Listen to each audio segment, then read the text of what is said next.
Welcome to Bleachers and Speakers. I'm your host, June, and I got my NFC North comrades here with me, my FFSN affiliates from the Chicago Bears and Minnesota Vikings. And then there's Foster, just plain old Foster. But I'll let them introduce themselves and let them talk a little bit about their where you can find and listen to them at. We'll start with you, Dave, because this is as good as a monologue I can get. And if you go right after that, it kind of like spruces everything up. There's nothing wrong with that. I'm Dave from Vikings First and Skull, where the Vikings are already moving into off-season mode. Rumors are flying everywhere. People need to take their time and dissect where the information comes from before going off the handle. And then Vikings land, Vikings Twitter, all you got to do is go over there and watch. And it's absolutely hilarious and frustrating as fans get all sorts of panicked and worked up over the simplest of things. And we know that aren't going to happen, but it is what it is. Now we got to figure out how to keep up with the Joneses in the division. And that means all three teams, the Packers, the Lions, and even the Bears look to be in better position than my Minnesota Vikings. But we'll get more into that after the season's over.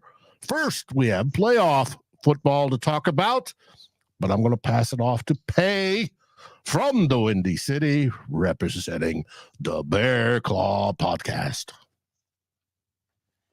There was no playoff talk. You passing it off this way.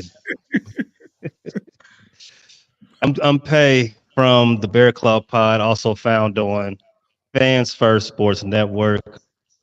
It's, as Dave said, we have a long off season ahead. The best thing going so far right now is there might be a little bit of hope around over the horizon, but I don't want to take up too much time. This is a playoff talk show. Let's talk about the playoffs. Well, well, Foster, go ahead and introduce yourself and it's Foster, the other half of Bleachers to Speakers. I'm the other host of the Lions Fans First Network affiliate, and we're still alive. Yeah. Before we get into the current regime of who's in the playoffs and talk about the games, I have a question, and I want each of you to chime in on. There was a point in the season where Philly was 10-1, right? And they looked every bit of the team to beat at one point. I want to ask you guys, and we can start off with Dave, what happened to Philly? There was some injuries, but I think it's a mental thing, whether it's Coach Sirianni or the team just had enough. It's the post-Super Bowl hangover. We all know that at least one team out of the two that go to the Super Bowl usually has a hangover the next year. Mm-hmm. Well, this year, the Eagles started out fast, and they looked almost unbeatable, but things started unraveling relatively early towards midseason, and we were watching how are they keep winning these games, and that just took a toll, and eventually they didn't, and they started looking like garbage, and they got beat this last weekend. Yeah, started to unravel. Payne, what do you think about it? I think the biggest thing they take from this is they lost both their coordinators after last season, and I think they got figured out. I think the new people that took over on defense and on offense, they got figured out around the league, and they got figured out fast. Jalen Hurts had a regression. Everyone on the offense had a regression from Hurts on down to Kelce. I would leave maybe Swift and maybe AJ Brown out of that, but I think that was the biggest thing that what Dave said, they had a little hangover. I think that was noticeable in the first month of the season. They just didn't have the same punches that they had last year. Maybe that was a little bit of the hangover. Maybe that was a little bit of, they were smelling their own stench. So, but as the weeks went on, it became fairly obvious that they didn't believe in the plan on Sunday, and what the plan that they went out there with was not working against the defenses. Everyone had an answer for everything that they came out there with. You can only do the tush push for so many times. I think they didn't have enough opportunity to do the tush push. Like that wasn't the issue. Like getting to the goal line was an issue. Foster, what do you think? I feel like there was definitely by the end of the year, there was definitely some coaching issues with the whole Patricia calling the plays and sending that one guy up to the booth. Maybe the Wait, hold subtraction on. of CD You said that one What's that? guy, and I think you know who that one guy is. And you just don't want to say his name. He's gone You now. talking about as far as right? Yeah, He's gone now, Foster. You can let it go. names, but nah. He's talking about Matt Patricia. Yeah, but yeah, That's I what mean, he's talking Matt about. Matt Patricia was Patricia. yeah. He Well, doesn't want to talk and about calling the Matt defensive Patricia. plays. So I feel like it had a lot to do. It had a lot to do with coaching. They obviously lost C.J. Gardner-Johnson, and he was, I don't think he's as appreciated, what he brings to the table. But yeah, it was a multitude of reasons, and I'm happy. I'm Yeah, happy that and they that fell brings off like that. that brings another team that I question, because me and Foster pointed out something, and they kind of backpedaled to the end of the season, and it was the ultimate the demise. You guys might not want to give their opponent any credit. We're talking about Dallas Cowboys and what happened to them in the playoffs, but I didn't notice. I didn't notice what actually happened till Foster pointed it out. If you look at it, they had the win versus the Lions. They lost to Miami. They lost to what was the Bills. other team? The Bills. Buffalo. It was a bad loss to the Bills, and they beat a Washington team. So it's like me watching this and thinking about like, hey, wait a minute. The past few games at the end of the season didn't look very promising for them. They didn't look very good. Everybody looks good versus Washington, unfortunately, this season. But what do you think about Dallas, Dave? Outside of the can you elaborate on the choking? Dallas had almost 30 years now of bent up frustration where they fail in the playoffs. I didn't expect them to fail in the opening round of the playoffs this season, but I expected them to fail. They flat out couldn't put it together at all. They couldn't pull their heads out of their collective hind ends, and they look beat from the get-go, as right after kickoff. And that is so disappointing to all of us that were rooting for Dallas to actually win that game. But it was sad. Now the question is, it's been quiet in Dallas so far. We have not heard anything, whether Jerry Jones is going to fire Mike McCarthy or not. We don't. Dallas. The thing with Dallas, they've had 3 back-to-back 12-win seasons, 13-win seasons, and they're going 1-and-out in the playoffs. That frustrates a fan base to no end, and it eventually leads to people being fired, whether you might like it or not. Other teams would love to have that sort of record, but it's Dallas. Dallas wants to win. Jerry Jones would like to get another Super Bowl before he dies, and he's nearing that time period. So it was a sad affair. It's rough. Hey, what is your take on the Dallas Cowboys? Who did it better, Reggie Miller or the Dallas Cowboys. Who choked? Wow. Yeah. I Dave, your sentiments are shared over this way, man. It was all the road for Dallas to finally get back to the championship game. A place they haven't been since '96. It was paved with gold. They had the youngest team in the league first round. They had another relatively young team standing in front of them. If Detroit had went ahead and moved on as well, it was right there for them, and they just fumbled. Not, they turned it over, not unlike how they did so many times this past weekend. But that was amazing. I think the Packers started the game 24-0. Yeah. Wow. It was the final score didn't tell the whole story. No. The Packers had close. no, it wasn't. The Packers didn't break a sweat. That was an embarrassing type of loss. There's no way Mike McCarthy keeps his job. And the Packers even pulled out their starters there towards the end of the game. They had to put them back in because it was getting a little too close for comfort. But they pulled them out for a whole section of time, and they were playing backups. Yeah. The score was so bad. Foster, for those that don't know, Foster is kind of like a Cowboys fan. He likes there's a second team, that's his.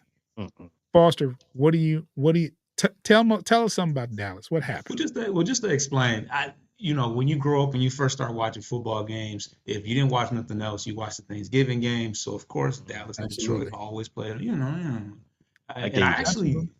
And I actually supported them more post like Aikman and Emmitt Smith and all that, more in the Quincy Carter and Rocket Ismail. Like, so that was the down. That wasn't even the high. That's how you know you're a real fan, is if you can support them when they, have jokers like that on the team. But at any rate, they just were not prepared.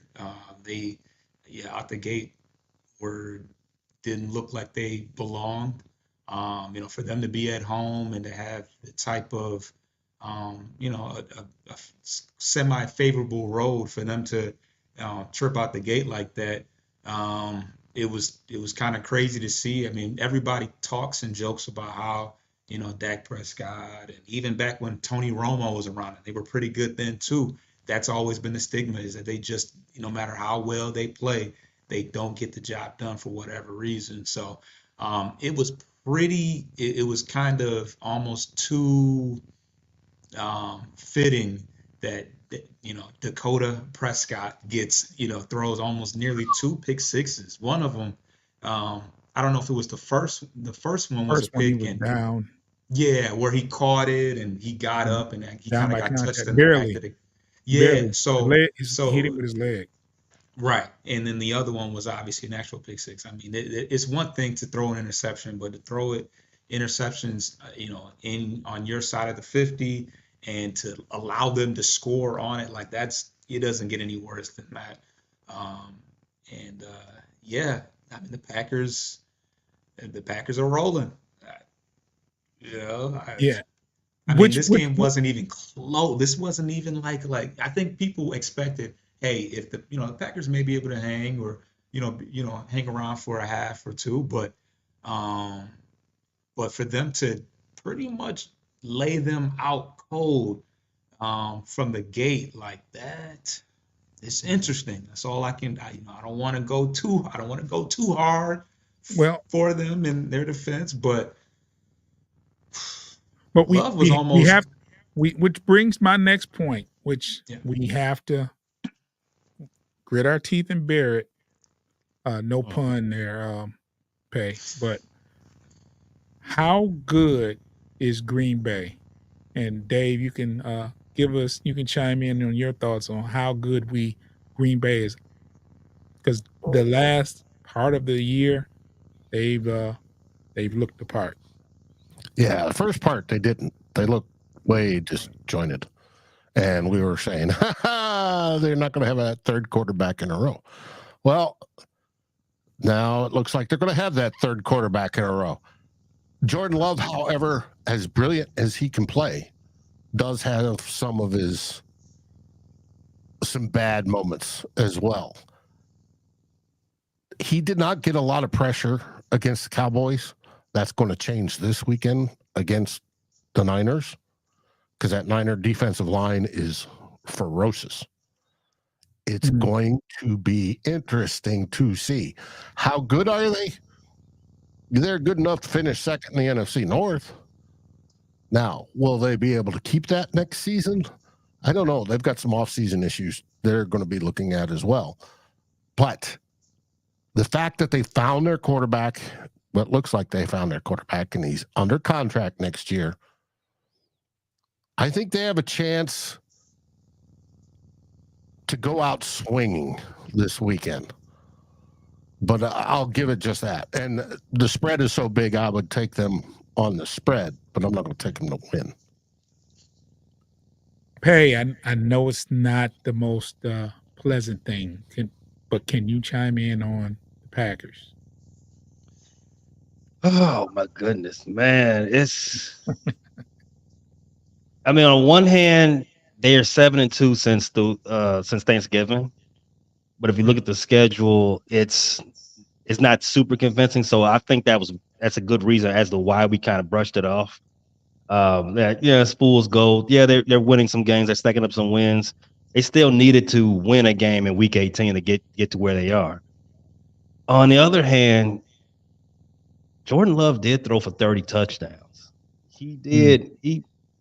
That's something you can't sniff at. I don't remember the last time I've seen my quarterback do that. So it's a professional. Professional.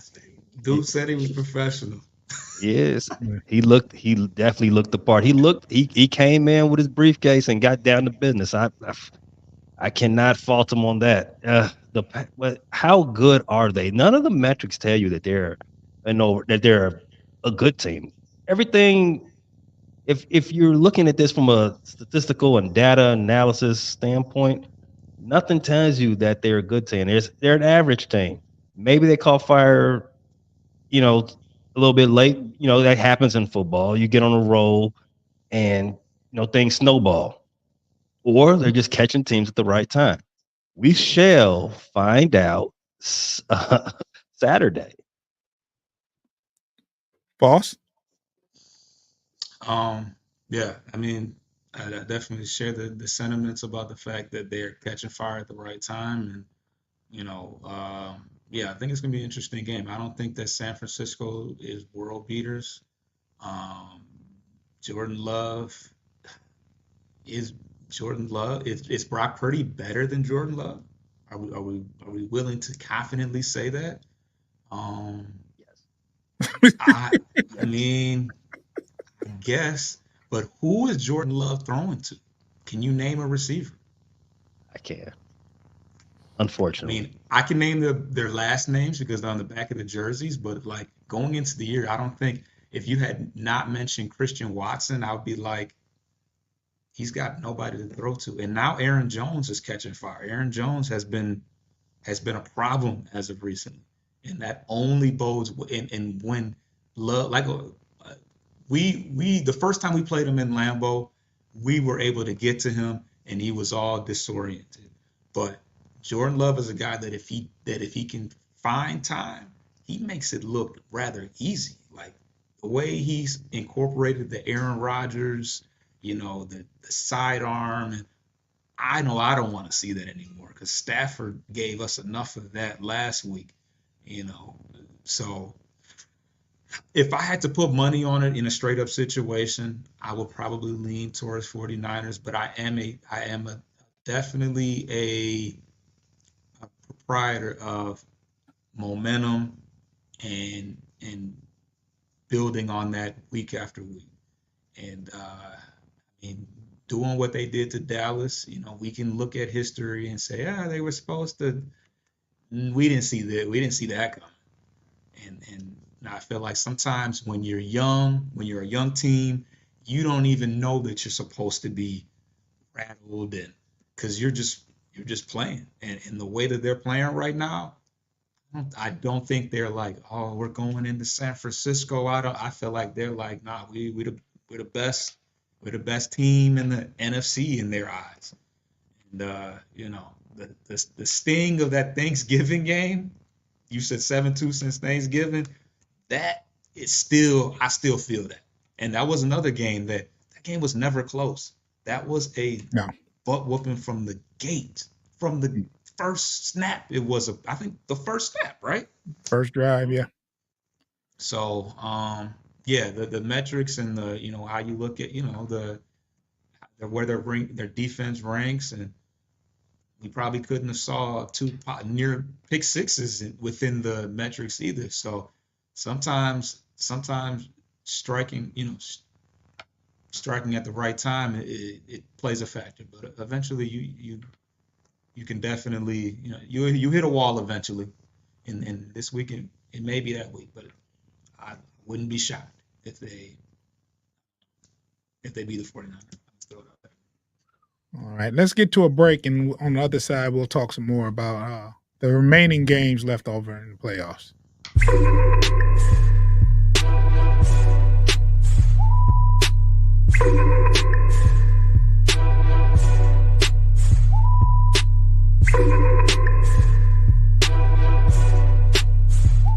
And we're back. I want to talk about the remaining matchups in the playoffs. I don't have the list offhand, but I can mention a game we can talk about. Foster, if you can look up those games for me to see what's remaining. But I know the very game we just talked. Let's talk about Lions versus Tampa Bay. And there's no punches held or anything. Tampa Bay did a magnificent job versus Philly, especially in the second half. I want to know, and we'll start with Pay this time. Pay, what's your thoughts on this upcoming game, Tampa Bay at Detroit? Ooh, I do like. I love what this rebirth story from Baker. A lot of people don't, especially football players, they don't deserve these type of reborn, rise from the phoenix type of arcs. But Baker put it all on the line in a contract year for the team that drafted him number 1, and it just didn't work out for him. He crapped out. He was doing scout team defense with Carolina. He was about to be out the league, and then he got wind. He's caught it back, and he's balled out. He's played an amazing game. He should have had 400 yards passing against Philadelphia. He was that lightning hot. However, going into this game, I think the challenge is a lot more difficult. We talked about Philly. We don't think Philly was up to the task. We think Philly was ready. I think they already checked into their Cancun hotels, to be honest with you. Detroit, you all saw that locker room celebration after that win. The general manager, I'm blanking on his name right now, Dan Campbell. So much energy in there. They are here for blood. They don't want to stop this party no time soon. Partying like it's 1957. Tampa's got a bigger challenge on their hands because Detroit's going to come. Pause. The Detroit's offense, it is so potent. I don't know if Tampa Bay can withstand that and go and return fire on the other end. It's a great story for Tampa. I'm happy they won the South. They, out of all those teams, they deserved it the most. But I can't imagine a cogent argument to have them into the championship game. The closest argument would be, can the Detroit Lions secondary hold up to what is sure to be a relatively high-flying attack against them by said Baker Mayfield? And I agree with you, Pay. I think his story this year has been fantastic. But you're right about the energy. The energy from the fans was remarkable. They're showing people cutting away to This man is 93 years old and he's hasn't seen a winning game since 1957. And and he's in the stands and he's smiling and he's crying, and it's a wonderful story for Detroit. It's going to be hard for them to come into Detroit and spoil the day. The only way that's going to happen is if Detroit starts reading too many of their own press clippings, which I don't think Dan Campbell is going to allow them to do. But I think Detroit's on a mission, and I think they should defeat Tampa Bay this weekend. And the Baker Mayfield story is fantastic. He'll get himself probably a starting quarterback contract, and he'll be a starting quarterback either in Tampa or someplace else this coming up next season. But I think the roar will continue as we watch Detroit win this weekend and advance to the NFC Championship game. Foster, how do you feel about this matchup? I'm feeling good. I'm really excited about the fact that we were able to get that second home game back. Things really kind of fell into place as far as that's concerned. We're going up against a team that we already faced at their house. We only gave up 6 points to them. Their offense looked really good last week. Overall, their passing attack is kind of middle of the pack. Eagles were not able to tackle at all. I think that if a lot of the yards they gave up were after the catch, where they just plain were not able to wrap up. Tampa Bay is last in the league in running the ball. We're already pretty tough against the run anyways, but I think that makes things easier on us. I feel like we can really pin our ears back and get after Baker Mayfield. The pass rush was kind of shaky last week. Hutch did get 2 sacks, but not too much of anything else happened. Alim McNeil did get home a couple of times and, hurt Stafford a couple of times. He hurt his hand one time, and then I think Hutch hit into McNeil, and he nearly probably had a concussion on that play.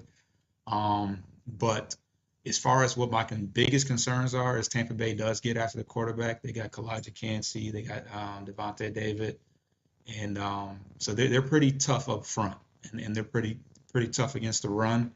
So that's what that's what I see as being our biggest concern is going up against their front. But we got one of the better offensive lines in the game. Lastly, getting still in that game that we won 20-6, we had a lot of guys injured in that game. We had some depth on the defensive line that was injured. Jahmyr Gibbs was hurt. Sam Laporta was questionable. Brian Branch was out. So we were pretty shorthanded in that game as is. And when it comes down to it, I think that once again, the home field advantage is definitely going to be a major intangible for us, because if it was loud for the Stafford game, obviously that was a very emotional and nerve-wracking, anxiety-filled game with all that was on the line with that. But it's going to be even crazier this weekend. And I think the Bucs are going to get theirs as usual as far as getting some pass yards on our secondary. That looks, got burnt a couple times. Yeah. But I almost feel like that's still chemistry between CD Deuce and Cam Sutton, the lack thereof working against us. And I think that we're building and we're building that momentum going downhill. So yeah. All right. What are the AFC matchups for this weekend? Houston Texans play Baltimore to open the round on Saturday afternoon. Okay, let's talk about that. We'll get to the next game, but let's talk about the Houston Texans, which I was thoroughly impressed in their first playoff game, and versus Baltimore, right? Mm-hmm. Pay, I'm gonna let you start it off. What do you think about this matchup here? Ooh, this is a good one. This is the most interesting game of the weekend, in my opinion. The presumptive favorite for MVP, Lamar Jackson, at home against the presumptive Offensive Rookie of the Year winner, C.J. Stroud, after they just annihilated the Cleveland Browns. Uh, Again, another one of those games from last weekend that was never close. C.J. Stroud looks every bit the dog that he is, that the stats show you. Yeah, 3 touchdowns, real easy stuff going on over there. Baltimore's got their work cut out for them. I've been saying on other channels throughout the season on Fans First Sports Network that I actually think Baltimore's defense is number one. I know Cleveland, I pretty much wire to wire statistically is the best defense. But I always thought Baltimore was really the actual best defense out there. They've been hell on quarterbacks all season. And now see that young man's gonna put them to the test. It's gonna be a very interesting game.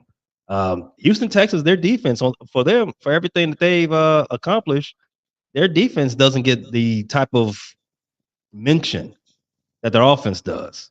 Stingley, Will Anderson, and the rest of those guys, they are not to be trifled with.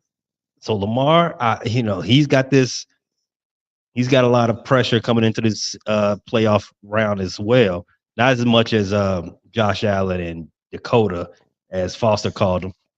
Not as much pressure as they had, but he's only got one playoff win so far in his career. And he might have more MVP awards than playoff wins as of right now.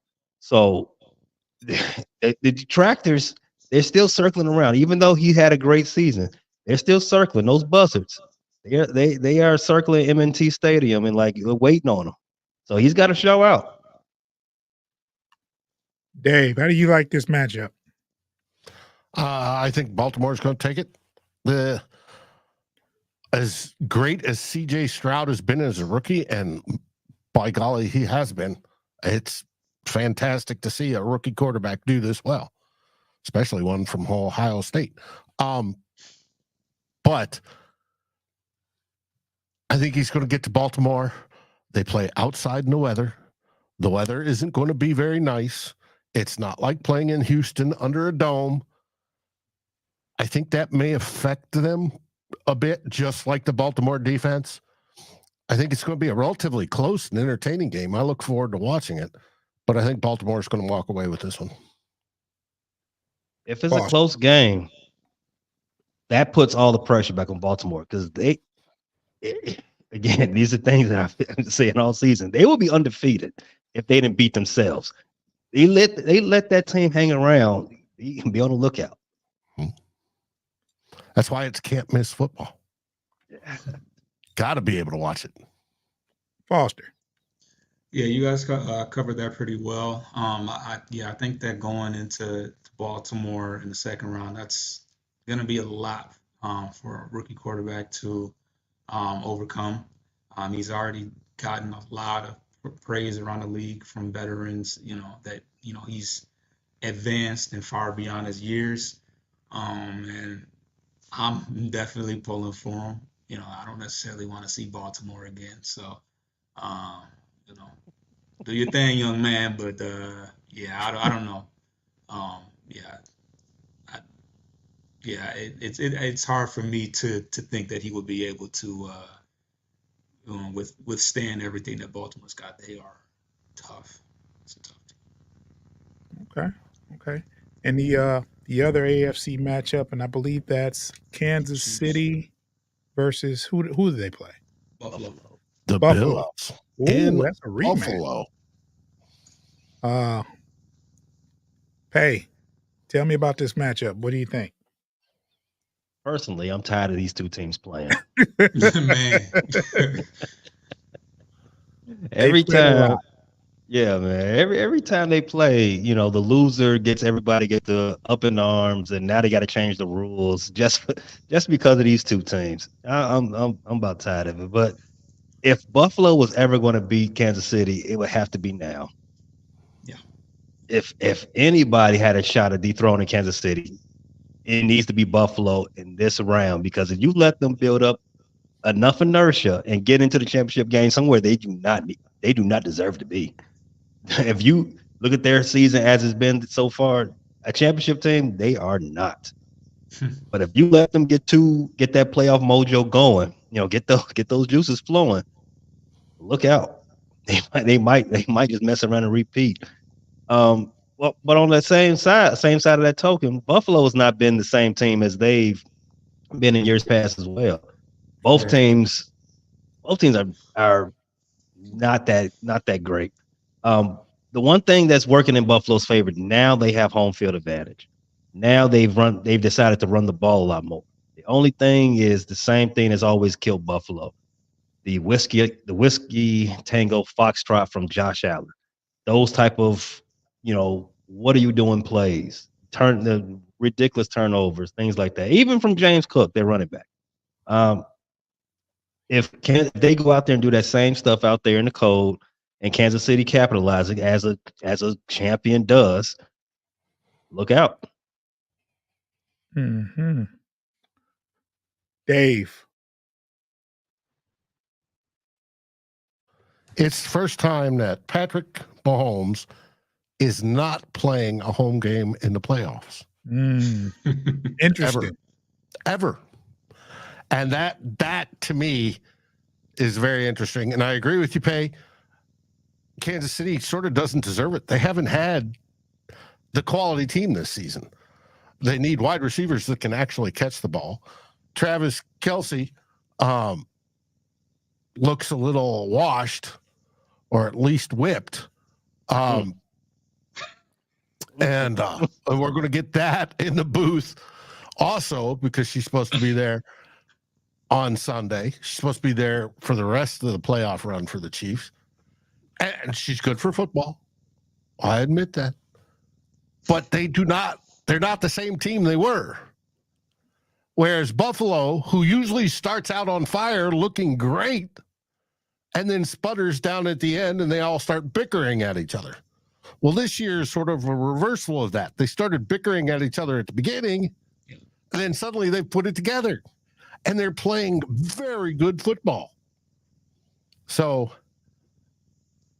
June is right. If there's a time for Buffalo to beat Kansas City, it's now. It'll be this Sunday. And it's going to be 21 and windy. I don't see feet and feet of snow. Let's see. What is it? Let me make sure that's the case. Saturday or Sunday, 26, partly cloudy. Winds 11 miles an hour. So it should be a balmy day in Baltimore or in Buffalo. Not too bad. Not for this time of year. No. Considering it was negative 30 in Kansas City last weekend. Mm-hmm. Foster. Yeah, the Bills. I think they're more. Yeah, I think home field advantage is definitely going to be a major key. Even though it wasn't very warm in Kansas City, or it was freezing in Kansas City for their game. But I think that their style of play, the Bills is much more conducive to their elements. They got.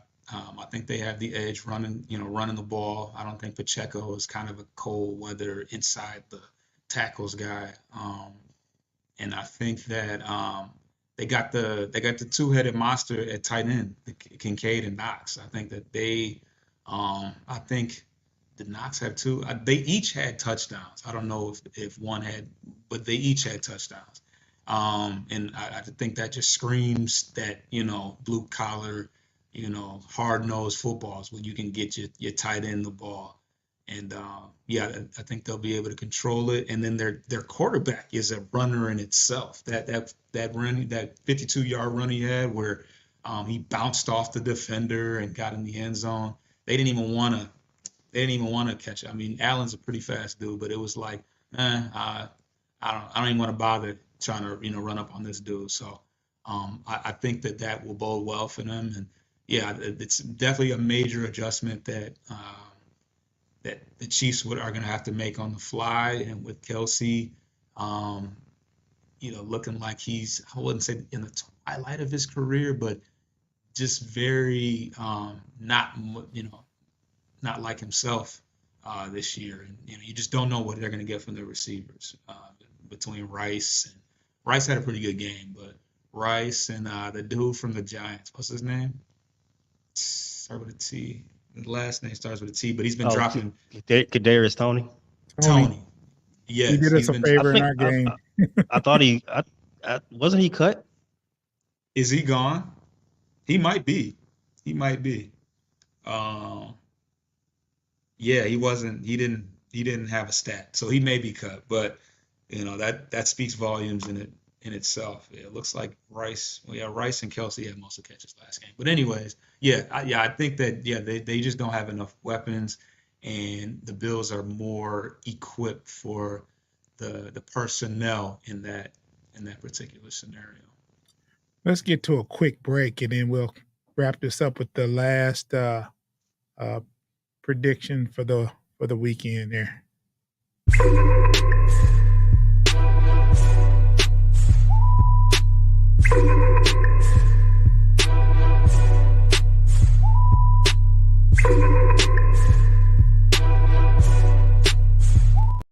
I think we chimed in a little bit about the Packers in San Francisco before, but just to make sure, what are your predictions on this game in particular? What do you see happening? And we'll start off with Dave. Packers at San Francisco. I think the Packers' dream ends in San Francisco. They're going to come. There's always the debate for the number one seats. Is it rest or is it rust? And I think they've got some good rest. I think they're going to be ready. They're going to be schemed up. And the defensive line of the Niners is just going to demolish Love. It's going to be a bad and sad day for those that live in Cheeseland. Foster. Yeah, if I had to bet money, I would bet it on San Francisco having extra time to get healthy and prepare. But we will see, because I'm not really that confident in just writing Green Bay off. Hey. San Francisco's a playoff experienced team. I doubt they will be a rusty squad. They did play their guys majority of the time during Week 18. So I'll take Week 19 as just a bye week.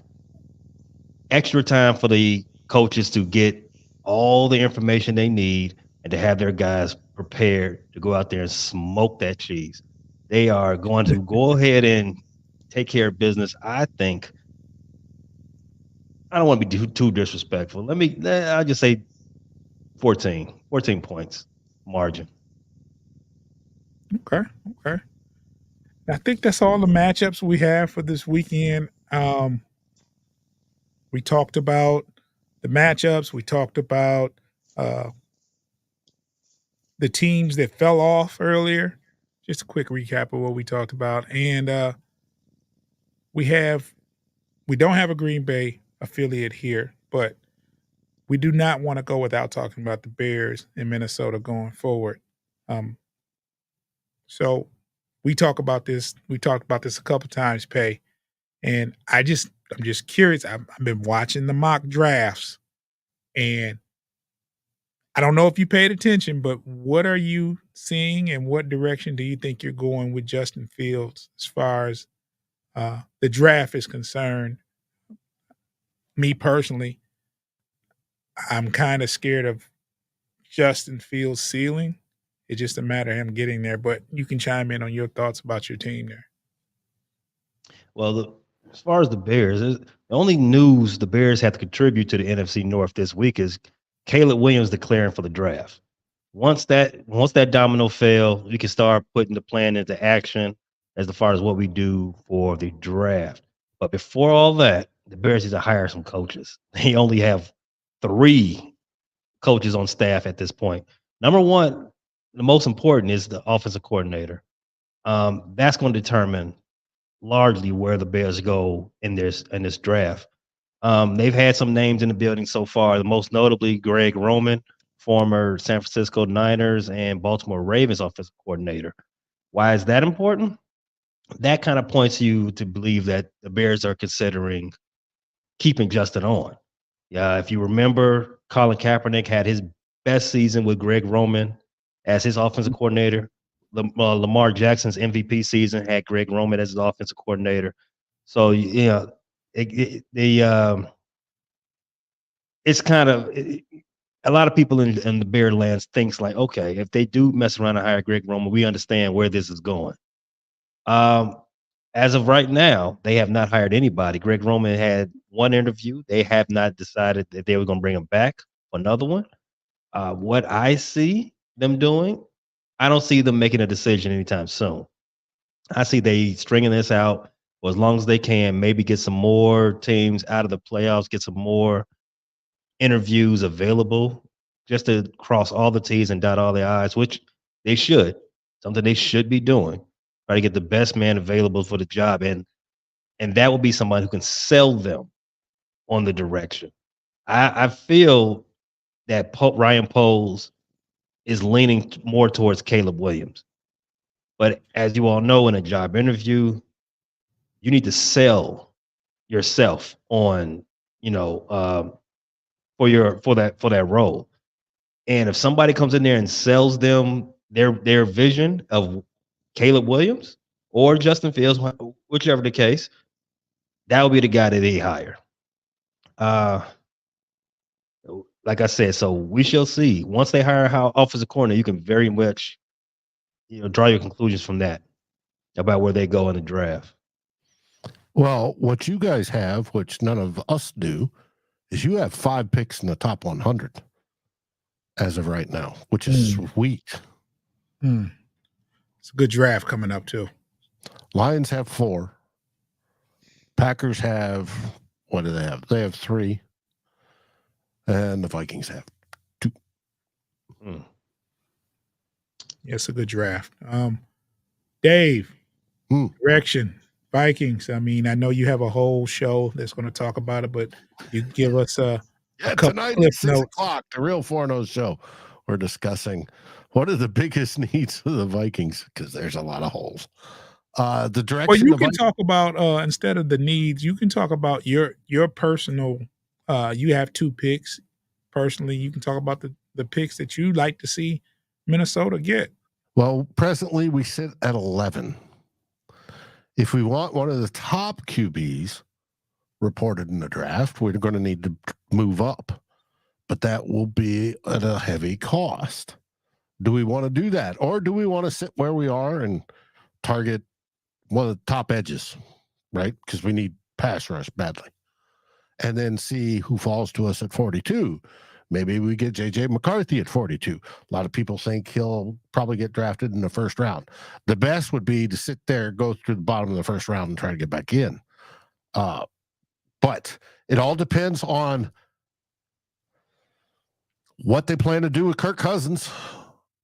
But I'd like to see our QB of the future no matter what. And how the Vikings are going to make this decision is going to make or break this current administration. They've only been on the job for 2 years, but they need to figure out, do they go with the quarterback of the future, whoever that is? I'd love Jaden Daniels.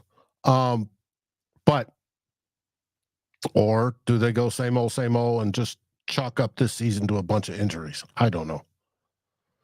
Most of the fans don't know. That's what drives everybody crazy. Right. Got a comment I'd like to read. Richard Bossler says, Lions have the strongest momentum of all the teams. Remind me when the Red Wings won the Cup in 1997. It's pretty good momentum. Green Bay has their momentum, as we and Foster talked about, is going pretty good from a momentum standpoint. Foster, we're not going to leave this without talking about the Lions gets. Me and Foster got a show we're going to talk about. We're going to have our own little mock draft coming up. So, but On Bleachers to Speakers? yes, definitely it'll be on Bleachers to Speakers. I'll have to tune into that one. Tune into that one. It's going to be after the season, and it's going to probably take us about a week to do the research and stuff like that. So, but me and Foster is going to do a whole show. It's not going to be the entire draft. It's just going to be a composite of the draft picks. We're going to pick from where we stand, and we're going to use other mock drafts to kind of figure out who's going to be left and try to narrow it down and come to an agreement on who we think the Lions should pick with their 4 picks. But Foster. Who's available at number 32? Right. Hey, Right. Well, Foster, glaring needs for the Lions. Me and you have talked about this, and I think those needs are still prevalent. So, but you can still chime in on what do you think the Lions should look for in this draft? 100%. 100% a cornerback. I think that's definitely quite the consensus. Halfway through the year, we said, okay, Jerry Jacobs isn't the guy on the other side, but Cam Sutton, we can count on Cam Sutton. Cam Sutton has had some struggles as of late, and not at the best time, but yes, we definitely need to get some assistance in the way of cornerbacks, whether it's the draft. I'd love to see us go get one early on in the draft, but I'm not opposed to us looking into signing some in free agency. Obviously, Mosley played one game, and I think 1 or 2 plays in ended up tearing his ACL or Achilles, something like that. But yeah, we definitely need to revisit the cornerback position and an edge rusher to go. If we can get another guy that can in any way be as half of a threat as Aiden Hutchinson, that will do wonders for everything, including our secondary, to be able to get pressure at a more consistent rate. So those are the big ones, but I would say who the best available out of those 2 positions at the spot that we're picking at, wherever that is. Okay. Well, that will wrap it up for this week. I just okay, hold on a second. That'll wrap it up for this week. I don't know if we're going to do a show. I would love to continue doing this show until the season's end.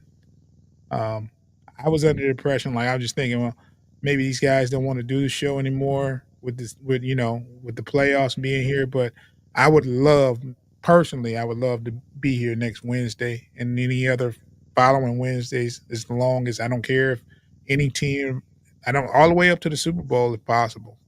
Even after that, I wouldn't mind. What are your thoughts, gang, on this show continuing on Wednesday? Oh, everybody's waiting on this show come Yeah. come Wednesday evening, Thursday morning. This is the NFC is looking forward to this. I get all sorts of feedback. They love this show. Great. Even the dog get excited. Yeah, Merlin's gotten excited over it. He wants it too. All we need is a Packers contributor, though.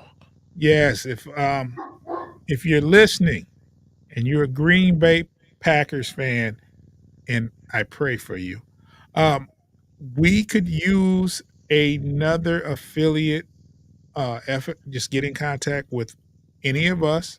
We'll link you to FFSN, and if you're interested in doing a podcast on Green Bay, just reach out. You could even start today if you'd like. There's still football season left. We can get you acclimated, and any way we could help, we'll do so. Pay, what what's your show schedule and what's your show called and where can people find your show and all that good stuff? So Chicago Bears have been in off-season mode for a little while now. So on the Bear Claw Pod, we've got an off-season schedule too to keep up. We have started a series called Justin versus Caleb. It is the biggest debate in the around the league so far. We're gonna have guests on. We're gonna debate this from both sides, and it's gonna be a pretty good time. Outside of that, we're gonna hit every emergency pod when it comes. We hire offensive coordinator. Expect a show when it's time for the draft. Expect a lot of coverage on that. We're also doing deep dive reviews on the offense, the defense, Eberflus, Ryan Poles' acquisitions. So we're gonna keep you entertained and engaged as all things Chicago Bears coming up, all for the next 7 to 8 months until it's time to go back to camp. You can find all this information, all this great content anywhere you get your pods. That is Apple, Spotify, Google while they're still around, Amazon Music, Pandora, Stitcher, TuneIn. All of these places, we are right there for you. Ask Alexa, play the Bear Claw Pod. She'll take care of you. Dave, your shows. Over at Vikings First and Skull, we have a series of shows. We have the Real Forno Show with Tyler Fornes, executive editor over at Vikings Wire for USA Today.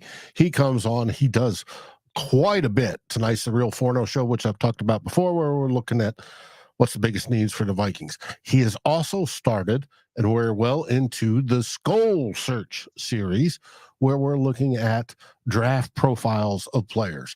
Tyler, one of his other jobs is writing for the College Football Network. He does draft, has been doing it for years. He sits there and he watches film after film. He grinds the tape. He gets the all 22 of the college versions, and he looks at it. He'll be going down here in less than 2 weeks down to Mobile to cover the Senior Bowl, and then he'll be off to the Combine when that time comes. We've started that. Last one we published this morning, was on Michael Penix Jr. Could Michael Penix Jr. be the next Vikings quarterback? Well, he started off well. He's already worn purple. So not that that's a requirement, but it helps. Daniels too. Daniels Yeah. Oh, Jaden Daniels, you betcha, baby. And Jaden Daniels is the right color of purple with the gold.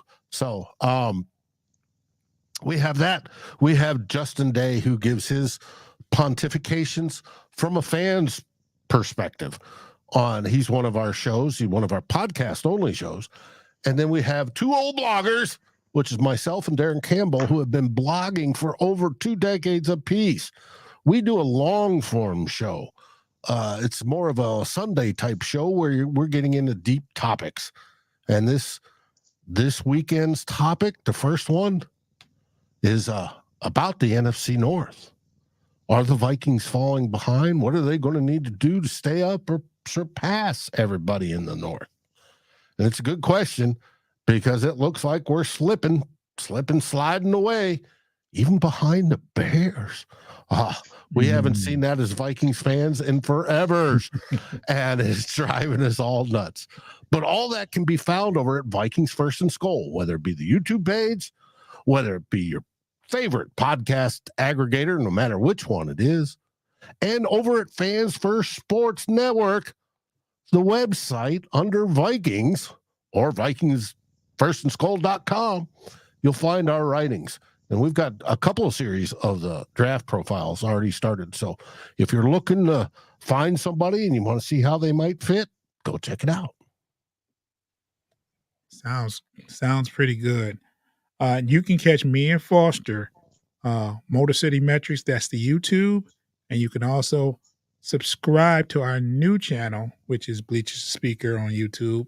And you can catch our shows on all podcast streaming platforms, FFSN, Bleachers and Speakers. We also do the Pistons shows. Yes, it hurts. We do the Pistons shows also the same. The name of the show is post game podcast, and you can catch us there on Motor City Metrics as well, and all the same streaming platforms we talked about. Just FFS post game podcast at FFSN. You'll find us. Foster, you have anything you want to add? Let's keep this ride going. Not ready for it to end yet. Guys, I feel very privileged working with you guys, even outside of the shows, just the chatting and everything else. So I appreciate you all, and this is pretty dope. This is a dope gathering. We need a Green Bay affiliate though to make it complete though. Next season, I hope there's a Green Bay affiliate. We've had 2 different ones this year and just didn't pan out. So I want you guys to enjoy your evening and be safe. I don't know how the weather is around your parts of town, but it's going to be snowing here in Detroit, near Detroit, the next couple of days. It's already cold, but it's going to warm up to 17 degrees so it can snow. So hang in there. God bless y'all.